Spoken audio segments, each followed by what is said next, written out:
But seriously, Coach, what about the quarterback situation? Well, Coach, we appreciate you being on with us. You never did answer the question about Jesse Palmer, though, and Doug Johnson, and who looks the best right now, and what are you going to do about this deal? Who is the man right now? Well, we've been in spring practice just a couple of days, buddy. I know this is going to happen. We come down to spring game. I mean, we're going to see something on the field. He's a Canadian boy. I mean, we're going to give him a chance, but, I mean, my goodness, they don't even get good TV shows up there, so it's going to be hard to judge him against Doug Johnson right now. I can tell you what, Doug is looking good. He's got a good arm. Of course, Jesse does too. But after this spring's over, Doug's going to go play a little baseball.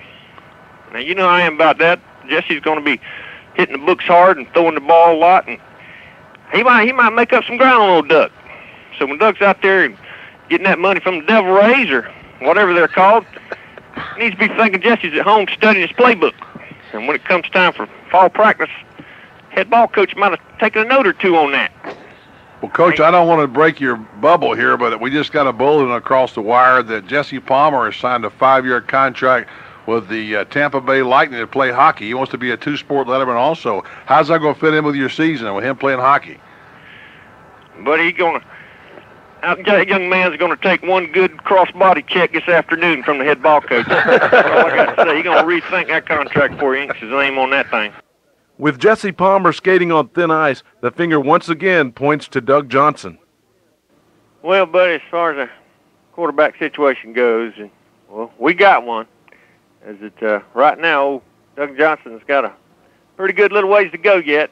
I'd say he's presently somewhere in between Danny Werfel and Larry O'Shab. Larry O'Shab?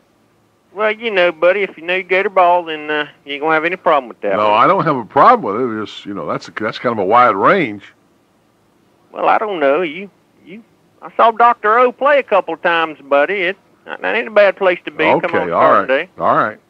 Okay, Doug came in fall practice a little bit rusty, naturally, and, well, I can't imagine why, buddy. I mean, everybody knows there's no better way to prepare yourself for the most important football season of your whole life than by laying around in the dugout with a bunch of baseball players spitting sunflower seeds on each other. With Mike Bobo and company headed to the stadium formerly known as the Gator Bowl, the coach once again reflects on Johnson's one-game suspension. Been hearing a lot from folks about the penalty. I know anybody out there that don't think a one-game suspension was punishment enough probably never had the honor of playing on a ball team anyway.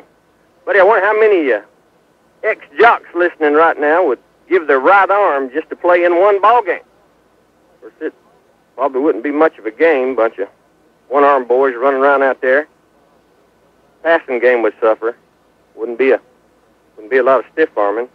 But just as a warning to him, buddy, and I don't mean this in an ugly way or anything, but if old Mike Bobo plans to stand back there and throw the ball 50 times against our defense, well, I recommend that if there's any childhood memories or girlfriend's names or locker combinations he wants to remember, he might better go on ahead and write them down.